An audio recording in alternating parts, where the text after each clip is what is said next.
देरी की हम लोग शुरू करते हैं। तुलसीदास का जन्म कब हुआ था? 1532 ईस्वी में। कब हुआ था? 1532 ईस्वी में। उनके पिता का क्या नाम था? आत्माराम दुबे। माता का क्या नाम था? हुलसी देवी। और इनका पालन पोषण किसने किया था? तो मुनिया दासी ने।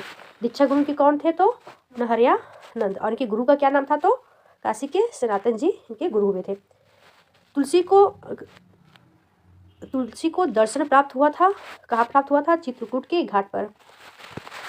तुलसी क्या है? तुलसी दास चंदन घिसै तिलक देत रघुवीर। तुलसी ने अनेक ग्रंथ लिखे हैं। तुलसी ने कितने ग्रंथ लिखे हैं? अनेक ग्रंथ। कौन कौन से ग्रंथ लिखे हैं? पार्वती मंगल, कृष्ण गीतावली, राम काव्य। और ये बताइए तुलसीदास जी की प्रथम रचना कौन सी है?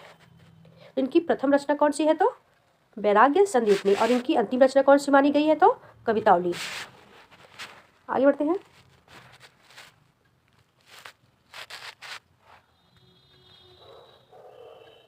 इनकी दीनबंधु की पुत्री से इनका विवाह हुआ था। किससे हुआ था इनका विवाह? तो दीनबंधु की पुत्री थी। तुलसीदास ने अनेक ग्रंथ लिखे थे। कौन कौन सा ग्रंथ लिखे थे? पार्वती मंगल, कृष्ण गीता। और ये जो ग्रंथ लिखे हैं पार्वती मंगल और कृष्ण गीता, ये राम काव्य नहीं है। जैसे प्रश्न समझ सकता है कि तुलसीदास जी की कौन सी रचना है जो राम काव्य पर आधारित नहीं है? तो पार्वती मंगल और कृष्ण गीतावली। अब देखते हैं तुलसीदास जी किसके शिष्य थे? इसको आप लोग साइड्स में कभी नोट कर लीजिएगा क्योंकि ये पूछता है शिष्य और गुरु का। तो कांचीपुर के शिष्य कौन थे? रामानुजाचार्य। उनके शिष्य कौन थे? राघवानंद के शिष्य कौन थे? तो रामानंद थे। रामानंद के शिष्य कौन थे? अनंतादास थे। और कृष्ण प्रहरी के शिष्य कौन थे? तो नहरियानंद और किल्लदास। चलिए अब आगे बढ़ते हैं। तुलसीदास के विषय में हमें भक्तमाल 84 वैष्णव की वार्ता। दूसरी रचना गोसाई चरित्र। मूल गोसाई किसकी रचना था? वीडी माधव की। तुलसी चरित्र, घट रामायण आदि प्रमुख स्रोत है। जैसे तुलसी जी के विषय में जो हमें ज्ञान प्राप्त होता है किनकी रचनाओं से इनके बारे में हम लोग को पता चला है? तो एक था भक्तमाल। भक्तमाल किसकी रचना थी? कमेंट में जरूर लिखिएगा। 84 वैष्णव की वार्ता और गोसाई चरित्र, मूल गोसाई चरित्र और तुलसी चरित्र। अब ये शुक्ल जी ने तुलसी के 12 ग्रंथों को स्वीकारा। इस पर समझ सकता है कि तुलसी के 12 ग्रंथों को किसने स्वीकारा था? तो शुक्ल जी ने। चलिए आगे बढ़ते हैं। तुलसी जी के 5 बड़े ग्रंथ कौन से हैं? रामचरितमानस, विनय पत्रिका, कवितावली या गीतावली, दोहावली। तुलसी के 5 बड़े ग्रंथ कौन कौन से हैं? रामचरितमानस, विनय पत्रिका, कवितावली, गीतावली और दोहावली। और एक रचनाकार थे कृष्ण दत्त मिश्र। इनकी एक रचना थी गौतम चंद्रिका में तुलसीदास की रचनाओं को क्या कहा है? इनकी रचनाओं को अष्टांग योग कहकर पुकारा है। तो समझ सकता है कि तुलसीदास जी की रचनाओं को किसने अष्टांग कहा है? तो कृष्ण दत्त मिश्र ने। और किस रचना में? तो गौतम चंद्रिका में। इन्होंने 8 रचनाएं स्वीकार किए हैं। कृष्ण दत्त ने कितनी रचनाएं तुलसीदास से स्वीकार की हैं? तो 8 रचनाएं। कौन कौन सी है? कृष्ण गीतावली, बरवे दोहावली, सगुन भाकर, सोहिला मंगल, कवितावली, दोहावली। तुलसी जी का ठीक है कृष्ण गीतावली, बरवे दोहावली, सगुन आकर, सोहिला मंगल, कवितावली, दोहावली किसने स्वीकारा है? तो 8 रचनाएं कृष्ण दत्त मिश्र ने। अब तुलसी जी का प्रिय अलंकार कौन सा है? सांग रूपक। समझ सकता है कि तुलसीदास का प्रिय अलंकार कौन सा है? तो सांग रूपक। पंडित राम गुलाब ने कवितावली का अंश हनुमान बाहुक को माना है। बस ऐसे बन सकता है कि किसने हनुमान बाहुक को कवितावली का अंश माना है? तो पंडित राम गुलाब। अब देखते हैं बेनी माधव ने क्या कहा है। इनका क्या मानना है? बेनी माधव ने 13 ग्रंथ माने हैं। इस पर समझ सकता है कि बेनी माधव ने तुलसीदास की कितनी रचनाओं को स्वीकार किया है? तो 13 रचनाओं को।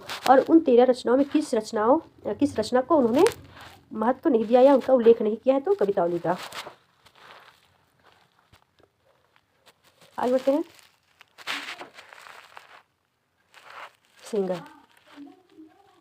शिव सिंह सेंगर ने कितने ग्रंथ माने हैं तुलसीदास के? तो 18 ग्रंथ। तो समझ सकता है कि शिव सिंह सेंगर ने तुलसीदास की कितनी रचनाओं को माना है? तो 18 ग्रंथ को। मिश्र बंधुओं ने कितनी रचना माना तुलसीदास के? तो 25, जिसमें से 13 अप्रमाणिक है और 12 प्रमाणिक माने हैं। नागरी प्रचारी सभा ने 37 ग्रंथों का उल्लेख किया है। प्रश्न समझ सकता है कि नागरी प्रचारी सभा ने तुलसीदास की कितनी रचनाओं का उल्लेख किया है? तो 37। और मिश्र बंधुओं ने कितना? 25 ग्रंथ को, और सेंगर ने 18। 1923 ईस्वी में 12 ग्रंथों को प्रमाणित कर प्रकाशन करवाया था। किसने करवाया था? तो नागरी प्रचारी सभा ने 1923 ईस्वी में तुलसी जी के 12 ग्रंथों को प्रमाणित कर प्रकाशन करवाया था। तुलसी ग्रंथावली भाग 1 के नाम से प्रकाशित करवाया था। भगवान दीन ने इनकी कितनी रचनाओं को प्रमाणित माना है? तो 12 रचनाओं को। आगे बढ़ते हैं। शुक्ल ने तुलसी को वैष्णव स्मार्त कवि माना। तो समझ सकता है कि तुलसी को किसने वैष्णव स्मार्त कवि माना है? तो शुक्ल जी ने। तुलसीदास जी ने अवधी भाषा में कितनी रचनाएं की है? एक बरवै रामायण, दूसरा रामचरितमानस, तीसरा रामलला नेछु, जानकी मंगल, रामाज्ञा प्रश्नावली, पार्वती मंगल। रामाज्ञा प्रश्नावली में कितने सर्ग हैं? तो इसको आप लोग याद कीजिएगा, 7 सर्ग हैं। आगे बढ़ते हैं। तुलसी के 7 कांडों वाले ग्रंथ कौन कौन से हैं? चलिए देखते हैं। रामचरितमानस, गीतावली, कवितावली, बरवै रामायण। इस सबसे पूछ सकता है कि दिए गए विकल्प में तुलसीदास के 7 कांडों वाले ग्रंथ इनमें से कौन सा नहीं है? जैसे आपको दे दिया रामचरितमानस, गीतावली, कवितावली, इसमें दे दिया आपका पार्वती मंगल, यहाँ पे दे दिया आपका पार्वती मंगल। तो आप लोग याद रहेगा अच्छे से कि हाँ ये इसमें 7 कांड है, तो आप लोग अच्छे से प्रश्न कर पाएंगे। रामाज्ञा प्रश्नावली, इनकी दूसरी रचना कौन सी है? कई बार एग्जाम में पूछा गया है। रामाज्ञा प्रश्नावली यह कैसा ग्रंथ है? ये तो ज्योतिष ग्रंथ है। सभी सर्गों में 7 सप्तक है। कितना है? 7 सप्तक। प्रत्येक सप्तक में 7 दोहे हैं। कितने दोहे हैं? तो 7 दोहे। और इसमें छंद कितने हैं? तो 343 छंद है। रामाज्ञा प्रश्नावली में कितनी छंद है? 343 छंद है। प्रत्येक दोहे में शुभ अशुभ का मिलता है, शुभ अशुभ मिलता है प्रत्येक दोहे में। क्या बन सकता है? शुभ अशुभ किसमें मिलता है? तो रामाज्ञा प्रश्नावली में। आगे बढ़ते हैं। अब देखते हैं निबंध काव्य। जानकी मंगल, पार्वती, इनके देखते हैं निबंध काव्य कौन कौन सा है। जानकी मंगल, पार्वती मंगल, रामलला नेछु, ये सब क्या इनके हैं? तो ये जितने भी हैं ये इनके निबंध काव्य हैं। कौन कौन से हैं? जानकी मंगल, पार्वती मंगल, रामलला नेछु। अब इनके देखते हैं प्रबंध काव्य कौन कौन से हैं। रामचरितमानस, जिसमें दोहा प्लस चौपाई है। क्या है? दोहा प्लस चौपाई।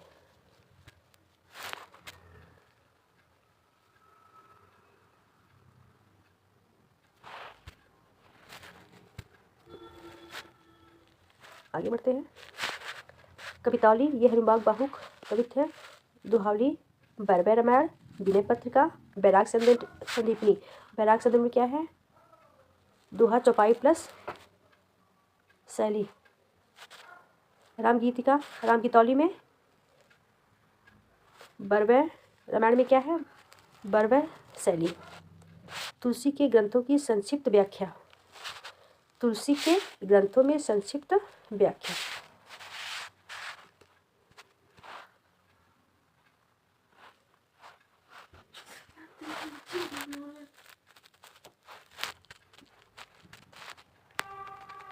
अब चलिए देखते हैं कि तुलसीदास की रचना में कितनी छंद है। अब इन रचना काल क्या है? सबसे पहले देखेंगे हम लोग रामलला नेछु। इसमें कितने सोहर छंद है? तो इसमें 20 सोहर छंद है। और कब लिखा गया? तो 1586 में। कब लिखा गया? तो 1586 में। क्या लिखा गया था? रामलला नेछु। अब रामाज्ञा प्रश्नावली, इसमें कितने छंद है? तो 49 छंद है। इसमें सर्ग कितने हैं? तो 7 सर्ग है। गीतावली देखते हैं, इसमें 330 छंद है। गीतावली में कितने छंद है? 330। यह कब इसका रचना काल क्या है? तो 578। गीतावली क्या है? 573। सॉरी, दोहावली 573 दोहे हैं प्लस 1583 इनका रचना काल है। विनय पत्रिका में क्या है? 279 पद हैं और इसका रचना काल 1583। कृष्ण गीतावली कितने पद हैं? तो 61 पद है। प्रश्न हो सकता है कि कृष्ण गीतावली में कितने पद हैं? तो 61 पद है। और इसका रचना काल क्या है? 1589। कवितावली में कितने पद हैं? तो 183 पद है और 325 छंद है। अब प्रश्न बन सकता है कि तुलसीदास की रचना कवितावली में कितने छंदों का प्रयोग हुआ है? तो 300 कितने छंदों का प्रयोग हुआ है? तो 323 छंदों का प्रयोग हुआ है और इसमें कितने पद हैं? तो 183 पद हैं। अब आगे बढ़ते हैं। रामचरितमानस की पूरी कथा शंकर ने पार्वती के शंका का निवारण के लिए सुनाई थी। अतः तुलसी ने मानस में संवादात्मक शैली को अपनाया, जिसमें क्या है? जिसमें वक्ता और श्रोता हैं। तो सबसे पहले हम देखें कितने वक्ता और श्रोता थे। तो 4 वक्ता थे और 4 श्रोता थे। कौन कौन से थे? कौन कौन से थे? तो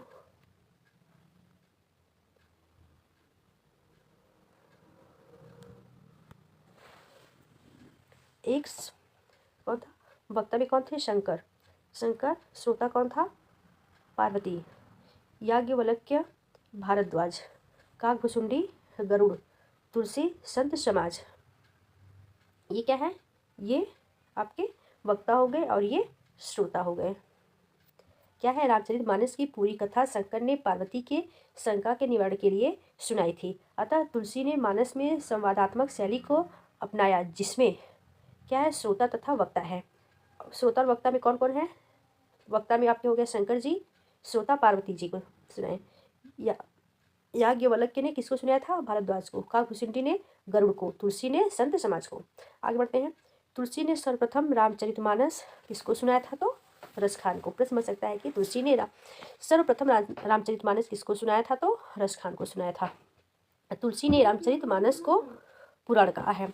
किसने तुलसी को पुराण कहा है? किसने रामचरितमानस को पुराण कहा है? पुराण कहा है तो स्वयं तुलसीदास ने कहा है। तुलसी ने रामचरितमानस का ढांचा कहाँ से लिया है? तो पद्मावत से लिया है। और ये बताइए पद्मावत किसकी रचना थी? तो किसकी रचना थी? कमेंट में जरूर लिखिएगा। चलिए बता दें किसकी थी? जयसी की। हाँ, जयसी की थी। चलिए आगे बढ़ते हैं।